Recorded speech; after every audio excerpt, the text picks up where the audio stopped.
What did you make of Glenn Hoddle's observation about the body language of the players in the tunnel last week before Liverpool? You've obviously had time to think about it and digest it. Can we read anything into that? Did he have a point? I don't know. I don't know what he said, but Glenn's got a lot of opinion. He also got a lot of opinion about Tottenham, and he's entitled to that. It's been a long time since Glenn Hoddle's managed the football team, and the game has moved on quite significantly. I'm not saying that it's anything to do with whether the body language is correct or not.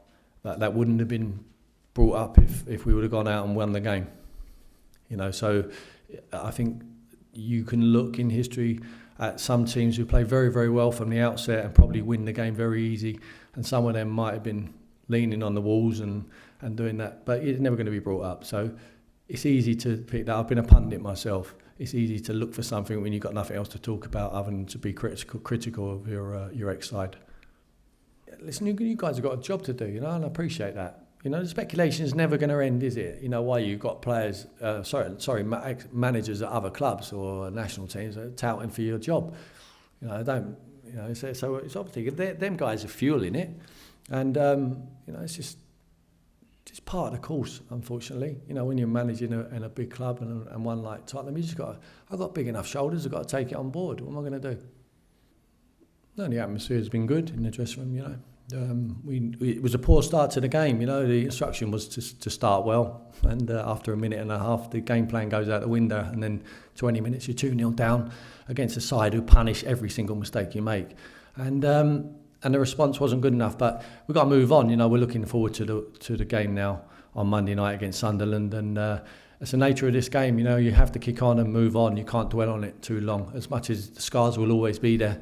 From the heavy defeats what we've received this season, it is about moving on to the next one, and between now and the end of the season we have to make sure that we play with our pride and give the great fans what Tottenham have 100% all of the time, and they shouldn't need anyone to motivate them. I never need motivating to play football.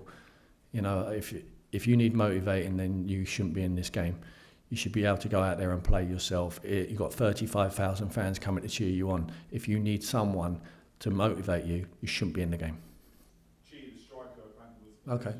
Playing 4 games, right. One of which was a League Cup winner with MK Dons, which now yeah. they're really fuming about. Have you ever come across a situation like that when a player's been ineligible, and do you think they should have been deducted points from playing a player that shouldn't be there? Only in development football, yeah.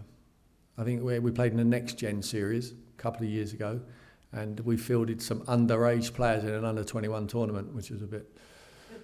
They were 15, so we were looking to gain some sort of edge. So we decided to walk away from the tournament while we were at the quarter-final stage. We beat Liverpool in the quarter-final, and we decided to gracefully walk away rather than. It's all about developing players at that level and not about winning tournaments.